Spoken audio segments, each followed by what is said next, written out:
Bonjour les amis, bah écoutez, aujourd'hui on se retrouve devant mes onduleurs, pas les onduleurs en injection réseau, mais sur les systèmes en fait qui sont autonomes, en autonomie. Pourquoi? Bah parce qu'ils sont censés fonctionner avec des batteries. Et moi en fait la particularité que moi j'ai sur mes onduleurs, parce que ce sont des onduleurs qu'on fabrique pour vendre directement, donc ce sont mes modèles, mes marques, d'ailleurs même mon logiciel d'ailleurs, parce que si voilà on va regarder de près. Je vais vous montrer celui-là, voilà. Donc là, ici, il y a mon numéro de téléphone, bien sûr. Et en fait, donc ma marque, c'est Ground Power, bien sûr, vous avez compris. Et regardez, je vais vous montrer en fait le logiciel. Donc je l'allume. Et la preuve, c'est qu'en fait, l'incrustation qui est à l'intérieur, c'est pas un autocollant, ok. Parce que là, j'ai eu voilà, des gens qui me disent oui, bon, ok, super, tu as réussi à faire de l'intégration. Bah écoute, fais déjà ça. Et après, on en reparlera. Parce que là, effectivement, il y a ma marque sur le logiciel. Donc même si tu penses que c'est pas à moi, eh ben, il y a bien ma marque dessus, d'accord? Donc déjà, trouve quelqu'un qui soit capable de te faire un logiciel et te le mettre dans un produit. Voilà, donc il y a une conformité, il y a une homologation. Ce sont des produits qu'on peut expédier, qu'on peut recevoir, qui sont homologués dans la communauté européenne. Donc là, c'était pas pour ça que je voulais vous voir, c'est qu'en fait, Dany qui est en Belgique me dit voilà, j'aimerais bien avoir un petit 2000 watts et voir la consommation. Donc là, en fait, j'ai branché. Alors, juste une petite parenthèse. Là, ici, c'est les batteries qui sont là. Ce sont les mêmes, hein, d'accord? Voilà, ce sont les mêmes. Donc, ce sont les 7,2 kW. Alors, à l'époque, la sérigraphie, en fait, était juste sur une partie des batteries. Maintenant, je leur ai demandé de faire la sérigraphie des deux côtés. Parce que là, en fait, je suis comme un con. Ici, la partie qui est imprimée, c'est la partie de derrière. Mais ici, j'ai rien. Donc là, pour les branchements, pour que les fils soient plus près, il faut faire les branchements comme ça. Bah, du coup, en fait, la sérigraphie, elle est du mauvais côté. Et ben en fait, on peut mettre trois onduleurs. Voilà, 3 onduleurs sur le même branchement. Donc, si je allume celui-ci, il va marcher. Celui-ci est déjà en route. Celui-ci, je peux le mettre en route aussi. Alors, je suis désolé, les amis, j'ai pas l'habitude de filmer avec ça. Et du coup, j'ai du mal. Et je me rends compte qu'en fait, c'est vraiment un bordel. Parce que la caméra elle tourne dans tous les sens, d'accord? Donc là en fait elles sont toutes branchées. Alors pourquoi ça sert, à quoi ça sert en fait de brancher 3 onduleurs qui ne sont pas en fait hybrides, les brancher sur un même groupe de batterie? Parce que tout simplement en fait sur un groupe d'onduleurs hybrides, sur celui-ci on peut mettre 8 panneaux, sur celui-ci on peut mettre 8 panneaux, et sur celui-ci on peut mettre 8 panneaux supplémentaires. Donc au total, si on compte bien, 8 et 8, 16, et plus 8, en fait, ça fait 24. Donc, ça vous permet de mettre 24 panneaux. Donc, c'est à peu près l'équivalent de la puissance que j'ai là-bas au fond, vous savez, sur le carport, d'accord? Donc, en fait, si vous voulez, par exemple, chez vous, au début, vous commencez par un 2000. Si ça vous plaît, vous voulez rajouter la puissance, vous pouvez mettre un 3000. Et puis, voilà, en fait, voilà, après, il y a la possibilité de mettre un autre 2000 ou un autre 3000, mais pour ajouter des panneaux solaires supplémentaires, d'accord? Donc, la journée, qu'est-ce qui se passe? Eh ben, toute l'électricité vient directement des panneaux. Et en fait le surplus va dans les batteries, mais même si il y a un élément qui consomme plus qu'un autre, et ben là c'est intéressant parce que l'électricité que vous avez produite qui va dans les batteries peut repartir dans un autre, d'accord? Même si celui-ci, par exemple celui-ci en fait il va produire 3500 watts ou 4000, enfin 4000 watts, d'accord? Donc si on met 8 panneaux de 500 watts, ça fait 4000 watts, ben, il fait 7000, donc il peut produire beaucoup plus que la puissance du panneau en fait lui propose. Mais si on a encore 4000 watts sur un autre, donc il peut prendre l'électricité d'un autre pour produire 8000 watts, enfin 7000 du coup en l'occurrence, d'accord? Et il restera encore de l'électricité pour l'autre. Donc ça, ce principe-là, c'est bien pour les bateaux mouches, pour les gens qui ont des hôtels, des choses comme ça, ou qui louent des appartements en location, des choses comme ça, parce que quand on a du coup l'électricité vient des panneaux, d'accord? Donc encore une fois, un panneau ça coûte 250 €. Donc évidemment, plus on va en avoir, si vous en avez 10, ça vous coûte 2500 €. Mais ça vous produit aussi 500 watts par heure. Donc si vous avez 10 heures, eh ben, ça vous fait 5000, voilà, ça vous fait tout de suite une grosse puissance à diviser par le nombre d'heures que... Alors après, évidemment, il faut les installer correctement pour qu'ils soient bien réglés. C'est pour ça en fait le carport, en fait j'en ai mis deux. J'en ai mis un en bas, j'en ai mis en haut. Pourquoi? Parce que pour voir juste mesurer par rapport à la taille, ce qu'on était capable de produire. Donc là la moyenne, vous avez vu, ça fait en moyenne 70 kW par jour, d'accord? Donc c'est important. C'est pour ça que je l'ai mis sur le compteur EDF pour avoir tout simplement toujours le décompte, d'accord? Parce que moi si je le mets sur un système digital, qu'est-ce qui prouve que là le client qui le voit, en fait, qui m'a commandé le carport, il peut le voir. Voilà, après c'est même pas une question de confiance, c'est une question que c'est normal de le faire. Même pour moi, en fait, c'était intéressant de le faire parce que je voulais vraiment voir si ces panneaux, ils étaient vraiment bien. D'accord? Donc, en fait, voilà, moi aussi, j'ai appris de ça. Voilà, ce que je voulais vous montrer, c'est que tout simplement, donc c'est un 2000, donc je vais éteindre tout le reste. Voilà, donc là, je vais éteindre ça, je laisse le 2000 fonctionner. Alors, Dany, notre ami belge, j'adore les Belges, je passe tout mon temps quand j'ai du temps libre, je vais en Belgique.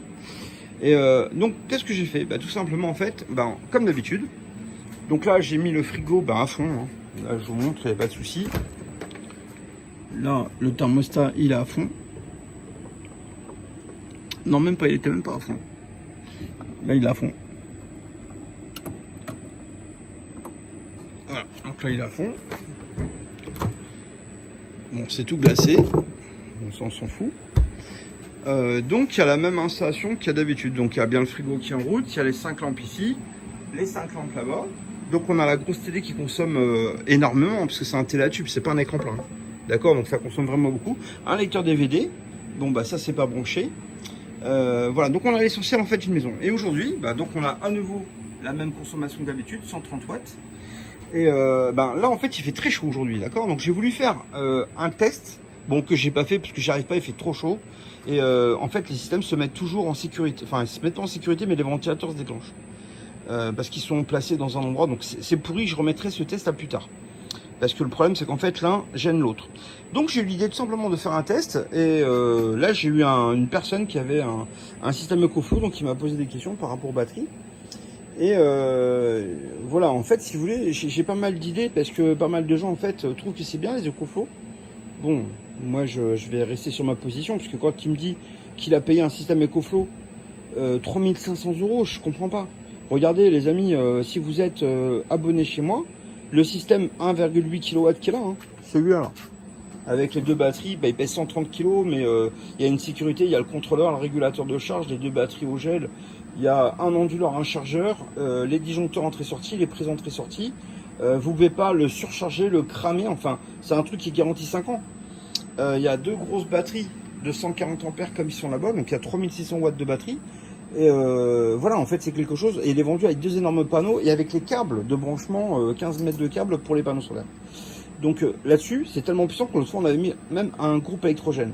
Pas un groupe électrogène, on peut mettre un groupe électrogène pour recharger les batteries, ou alors on peut le brancher directement sur EDF. Mais c'est surtout qu'en fait, on avait réussi à mettre la plaque, on avait laissé tout ça, après on avait éteint la plaque, on avait mis le micro-ondes, et on avait même mis le poste à soude à l'arc, parce que voilà, on avait mis un panneau solaire là-bas, et donc ça permettait de montrer aux gens, d'ailleurs c'était à 19 h qu'on avait fait ça. Et ben là, comme il fait super chaud, et par rapport à notre ami belge, donc là en fait vous voyez on a 130 watts, et on va mettre la clim. Parce que du coup en fait, alors la clim j'ai mis, je peux pas descendre en dessous de 17, mais elle a 17, elle est bien en mode froid. Ouais, c'est chiant, on voit rien du tout. Ouais, en fait, on voit un petit peu que c'est allumé ici sur glaçon, ici, donc on est à 17. Donc là, la clim vient de se déclencher, donc on est à 600 watts, d'accord? Alors évidemment, il fait super chaud, c'est normal que la clim se soit déclenchée tout de suite. Alors bon, évidemment, on peut pas le voir, mais ça fonctionne. Ça fonctionne parce que voilà, en fait, on a le résultat, c'est qu'on a une vraie consommation. Donc regardez, on a tout qui fonctionne et on consomme 600 watts, on est d'accord? Donc là, en fait, si vous voulez, la consommation de la climatisation, donc c'est un peu moins d'un cheval, c'est 0,600 watts. Voilà, 0,600 watts. Ben, c'est ce qu'on a en gros, d'accord? Donc là, en fait, si vous voulez, la climatisation, elle a démarré, donc on a eu le pic qui s'est mis en route parce qu'on a entendu l'onduleur biper. Bon, après, on n'a pas regardé, mais ça consomme un peu plus. Mais voilà, en fait, si vous voulez, alors ce que je voulais vous montrer, les amis, c'est que là, on consomme 600 watts, d'accord? La batterie a une capacité de 7,2 kW. Donc si je fais un calcul rapide avec vous, j'aime bien utiliser ma calculette avec vous. Je vais faire un petit calcul avec vous. Donc on est à 600 watts. Alors, je me mets comme ça. Alors hier, je me suis rendu compte que j'avais vachement de difficultés. Alors vous savez, hier quand je faisais le calcul sur la table pour le coût de revient sur 20 ans, eh ben, je me plaignais d'une guêpe. Bah écoutez, la guêpe m'a piqué en fait finalement et je ne m'étais pas rendu compte, donc j'ai la moitié du visage en fait là il est complètement fermé, c'est horrible, j'ose même pas vous montrer. Donc en fait on est à 600 watts 600 watts multiplié par 12, et ben ça fait 7200 watts, d'accord. Donc en fait on n'a pas besoin de 12 heures, mais voilà. Parce que pourquoi on n'a pas besoin de 12 heures? Parce que là 7200 c'est la puissance de la batterie, d'accord. Donc tout simplement parce que là la clim elle fonctionne, mais dès que ça va être suffisamment froid, elle va se couper. Elle va se couper 10 minutes, elle va se remettre en route 10 minutes, elle va se recouper 10 minutes, d'accord. Donc moi je la connais bien parce qu'elle était ici, cette clim elle a été installée chez moi ici pendant 2 ans. Donc après on a eu besoin de mettre des caméras parce qu'on avait des problèmes. Donc quand ils sont venus les gens des caméras, ils ont dit voilà il faut la mettre là. Donc j'ai fait installer une autre clim. Et donc la clim elle a été installée sur la partie qui était au-dessus. Parce que comme l'air chaud monte, comme nous on ferme tout le temps cette porte et la porte automatique de ce côté-ci, donc on ne peut pas laisser fermer et puis ne pas avoir de clim. Donc en fait c'est pour ça que j'avais choisi cette petite clim, parce qu'elle est très efficace, ça fonctionne super bien, d'accord. Et puis elle est thermostatée, c'est-à-dire que quand elle arrive à température, elle garde la ventilation et elle coupe le compresseur. Et donc en fait c'est relativement économique. Donc comme la clim on la monte en hauteur, il y a une petite télécommande qui est livrée avec, c'est super pratique.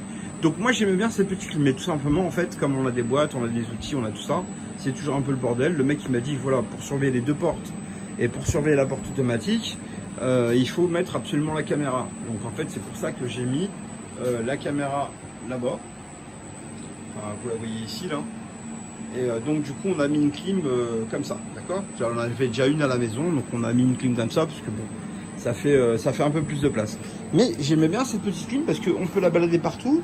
Et puis les gens en fait quand ils veulent tester, bah, c'est pratique. Parce que là du coup, bah, elle marche super bien. Par contre honnêtement, je suis vraiment impressionné parce que c'est, ça marche super fort. Hein. Honnêtement, des fois on la pousse comme ça et on discute avec les gens.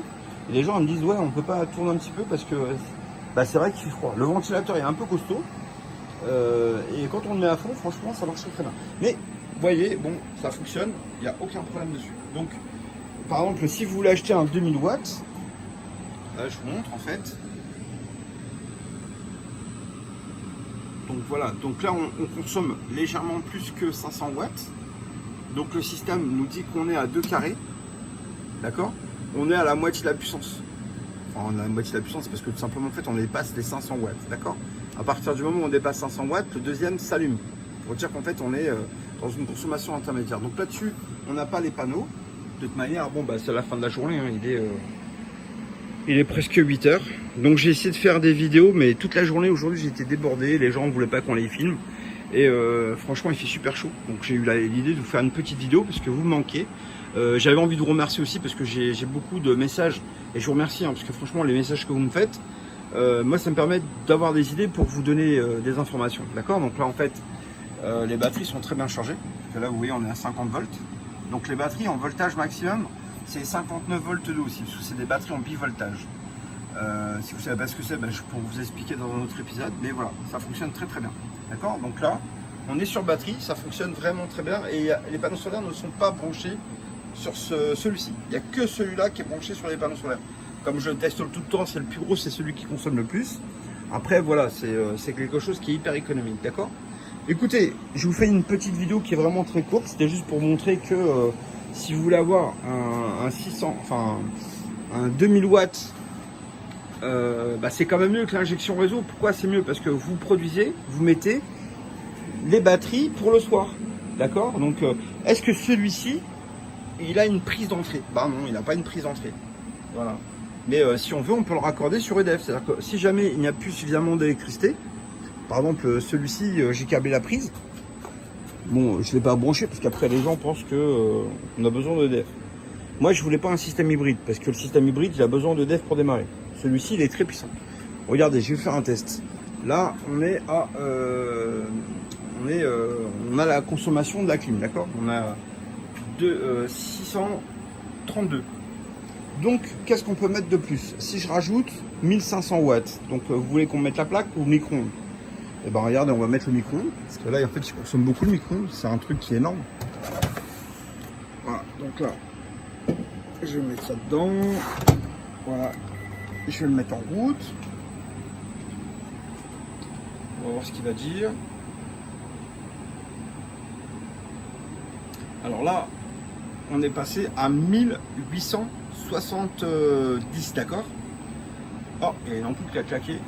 Ou alors elle était mal vissée. Attendez. Ah non, elle était mal vissée. Voilà. Donc on est pile poil à la puissance qu'il peut en fait. Vous voyez. Donc là la preuve il marche très très bien. Il n'y a aucun souci. Les batteries elles bougent pas, en tout cas elles sont hyper stables. Après les batteries franchement c'est un luxe. Hein. C'est des batteries, elles sont hyper puissantes. Elles bougent carrément pas. Alors à chaque fois j'ai des critiques sur les batteries, c'est insupportable. Arrêtez les gens, arrêtez de me dire le lithium, les LiFo, tout ça. Écoutez, dans un avion, ce sont ces batteries-là qu'il y a. Dans les sous-marins nucléaires, ce sont ces batteries-là. Dans les éléments de secours, ce sont ces types de batteries-là. Je veux dire, il y a des batteries lithium nulle part. Donc je sais que c'est bien, c'est léger et tout, mais dans l'industrie, ils vont pas jouer avec des batteries lithium. Si vous êtes dans un sous-marin, et je pense à ceux qui sont sous-mariniers, moi non plus, j'aimerais pas travailler par 200 mètres de fond avec des batteries qui peuvent exploser au point de feu. Donc là, c'est super chaud. J'ai branché la plaque électrique. Voilà, donc là, ça va consommer un petit peu plus. Donc là, on est à 2000. Voilà. Donc là, en fait, ça s'est mis. On voit que tout simplement, en fait, le système a mis à biper parce qu'on a dépassé les 2000. Alors, c'est pas voulu. Je pense que c'est le congélateur qui s'est mis en route parce que j'ai mis à fond. Donc là on est à 2100 watts, mais bon, il n'y a aucun problème. Il a juste prévenu qu'on avait dépassé sa puissance nominale, mais il continue à fonctionner. Voilà, donc il a juste pipé. Et il continue à fonctionner. Regardez, je vais mettre le... Alors là, bon, j'ai mis un énorme ventilateur, mais comme j'ai mal à l'œil, j'essaye de pas déconner. Voilà, je vais mettre le ventilateur en plus. Ça c'est un très gros ventilateur, là le truc il fait 60 cm, on dirait un turbo-réacteur. Parce que quand je ferme ma porte, je laissais la clim et je mettais le ventilateur en fait pour ventiler l'onduleur. En fait avant j'avais un 12 kW, le gros 12 kW qu'il a, il était là-bas dans le coin. Et comme tout le temps les gens en fait maintenant ils demandent tous pour les voitures électriques. Alors ce qui est assez bizarre c'est qu'en fait... avec ça, avec un 2 kW comme ça, c'est 2 kW, c'est pas 2 kV, hein, d'accord?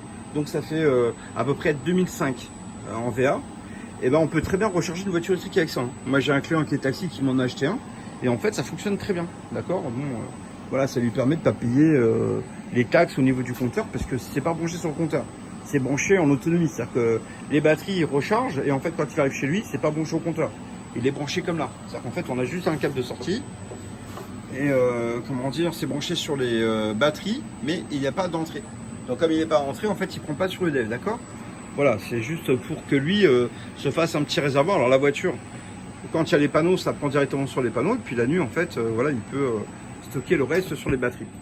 Alors, ce qui s'est passé là, c'est que tout simplement, on consomme tellement que la prise a disjoncté. C'est-à-dire qu'en fait, c'est des petites rallonges en VA. Donc moi j'ai mis ça parce que c'est pratique. On peut faire comme les gens ils ont l'habitude en Afrique, on peut brancher, débrancher et tout.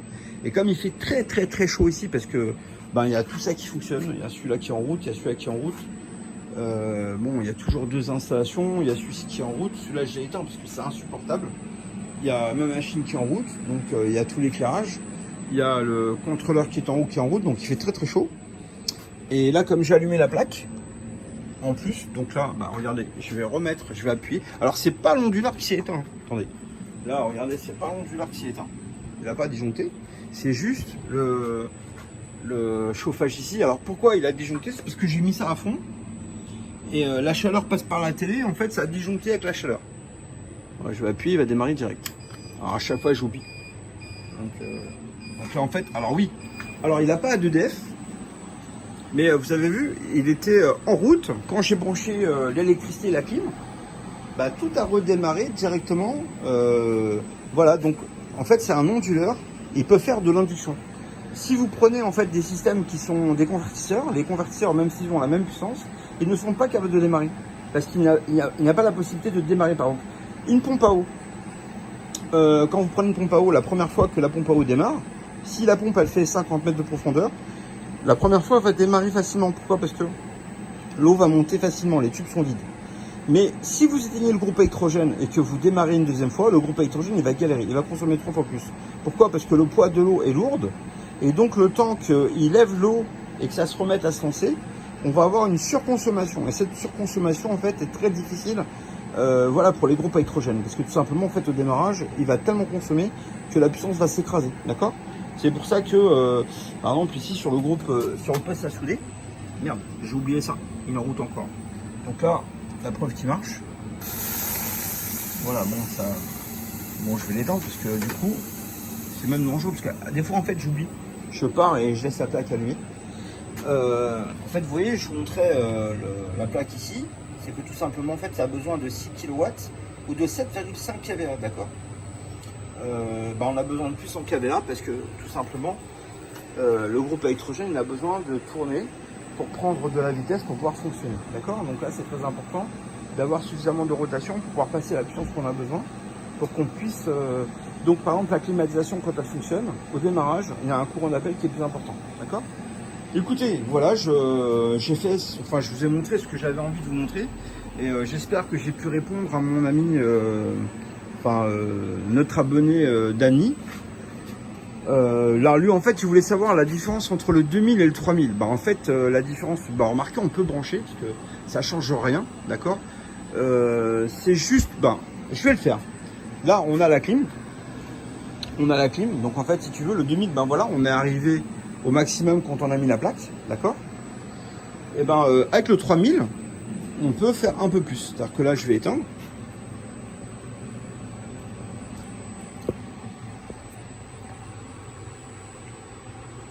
Ah la vache, c'est dur. C'est vraiment dur. Alors là, je vais le mettre là-dedans. Voilà, je vais allumer celui-ci.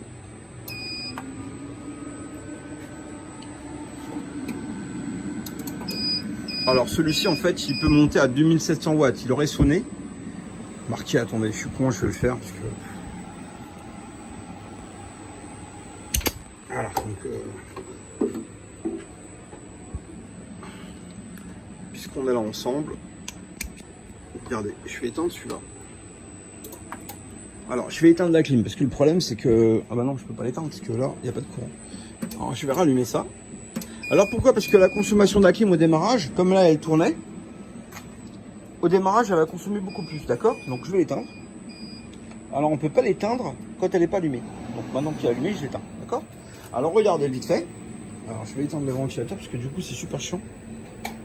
Moi, j'ai mal à l'œil parce que du coup, là, il est tout gonflé. Avec la poussière que ça envoie, c'est pire. Donc là, ce que je vais faire, c'est que tout simplement, l'eau, elle est là. Je vais mettre le micro-ondes en route. Voilà, donc je vais mettre ça en route. Donc le micro-ondes, j'ai mis 4 minutes. Donc là, on va être à 1400 watts. Donc il n'y a plus de point, d'accord? Parce que d'habitude, il y a 132, mais il y a le point. Mais là, il n'y a pas de point, d'accord? Et là, je vais allumer la plaque. Donc... là, on est à combien? On est à 2007. Bon, lui, il va disjoncter. La rallonge, elle va disjoncter parce que là, en fait, on consomme beaucoup trop. Donc là, en fait, le système, il dit qu'il y a une erreur parce qu'on est en surconsommation. Mais il fonctionne. Vous voyez, on a 2000. Alors, il est vendu pour 2000 watts, mais à 2700, voilà, il continue à fonctionner sans aucun problème, d'accord? Alors, il va biper, mais il va continuer à fonctionner. Donc là, il va arrêter de sonner parce que... voilà, putain, l'écran, laisse tomber, il est... waouh! Il brûle le truc. La vapeur est chaude. Donc là, évidemment, il a régulé. Voilà, donc là, je sais pas si... En fait, les salissures, c'est tout ce qu'on envoie, ça fait sauter les mailles. Et en fait, c'est ce qu'on retrouve au fond. Donc là, en fait, vous voyez, le petit, ça marche très bien. Donc là, je vais éteindre ça. Voilà. Maintenant, on va essayer le 3. À chaque fois, je galère pour l'enlever. Voilà. J'éteins ici. Je branche ça là. Donc la prise est branchée. J'allume le 3000 watts. Alors le 3000 watts, évidemment, n'est plus du tout le même. Parce que là-dedans, il y a un onduleur et un chargeur de 3000 watts. Celui-là, c'est un 2000 et un chargeur de 2000. D'accord? Donc on l'a bloqué à 2000 volontairement. Mais c'est pour que ce soit très économique, d'accord? On ne veut pas, par exemple, comme le système 1800 watts qui arrive à aller très très haut parce que c'est un système pour que les gens puissent partir Donc c'est surtout quelque chose qu'on peut, un peu comme l'écoflow. Voilà, donc c'était l'idée, c'était d'avoir quelque chose de petit, mais qui peut être ultra puissant, d'accord. Donc là, quand on branche un poste à souder, soyez gentils les gens qui ont des écoflow, essayez de brancher un poste à souder. Et moi je le branche en même temps que la télé, le frigo, le congélateur, le lecteur DVD, tout ça, plus ça, quoi. Donc en fait, voilà, essayez quand même avec un panneau, même si j'ai pas de panneau, ça peut marcher, hein, parce que on le fait tout le temps. Donc il faut que je le réteigne et je rallume. Pourquoi? Parce que tout simplement, en fait, là, il me dit qu'il n'y a pas de panneau. Donc là, le fait... Oh merde, je suis pas, désolé.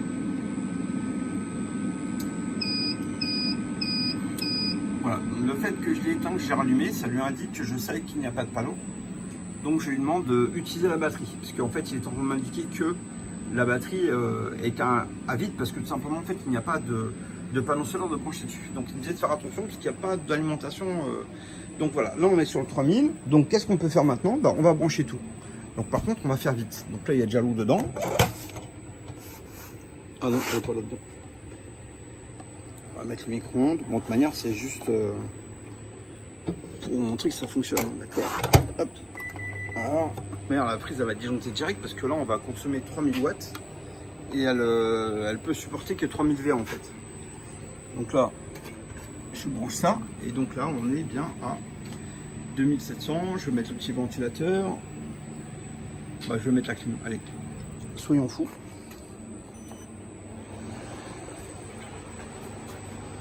Alors la rallonge, elle va disjoncter direct. Ouais, elle va disjoncter direct parce que là, on est arrivé. Mais bon, vous avez vu, ça a eu le temps de se lancer. Mais bon, lui, il disjoncte pas. Après, c'est un gros bébé. Hein. Voilà, ça marche super bien. Il n'y a pas de problème. Mais effectivement, la rallonge, elle est un petit peu trop... puis bon, là, il fait super chaud. Donc voilà. Je vais galérer pour la relancer parce que là, du coup, elle aime pas trop quand il fait chaud. Écoutez, voilà, pour aujourd'hui, on va en rester là. Dites-moi dans vos commentaires ce que vous en pensez, s'il y a quelque chose qui peut vous intéresser. Après, voilà ce que je voulais juste par rapport au monsieur de l'EcoFlow, il m'a dit ouais, est-ce qu'on peut mettre une clim et tout ça. Bon bah oui, on peut mettre une clim parce que moi je vends ça principalement aux Africains. Par exemple, ça en fait je le vends pas avec un 3000 parce que eux on gagne 1 demi-ampère entre le 3000 et le 2000. On gagne 1 demi-ampère. Mais 1 demi-ampère dans une journée, c'est 24 heures. Donc 1 demi-ampère fois 24 heures, c'est 12 ampères par heure. D'accord? Donc en fait, c'est très important la consommation parce qu'en réalité, c'est vraiment eux, et ce qu'ils veulent, c'est pas utiliser un groupe à hydrogène. Hein. Ils veulent pas du tout le groupe à hydrogène, ils s'en foutent. Ce qu'ils veulent, c'est pouvoir utiliser l'éclairage, la pompe à eau, tout ça. Avoir un ventilateur ou alors une petite ligne. Donc en fait, si vous voulez, voilà, une petite ligne comme ça. Même s'il faut fonctionner toute la nuit, ça fonctionne avec les batteries. Voilà, parce que tout simplement, en fait, les batteries, là, les panneaux solaires, en fait, il est déjà très tard. Franchement, il est 8 heures. Et vous voyez, en fait, j'ai encore de la production au niveau des panneaux. Vous voyez, et en plus, j'ai que 4 panneaux. Là, je devrais en avoir 8. Mais j'en ai que 4. Bon, les panneaux, vous les connaissez, ils sont là-haut. Eh bien, écoutez, je vous souhaite une très bonne soirée, les amis. Puis je vous dis à bientôt. Allez, au revoir.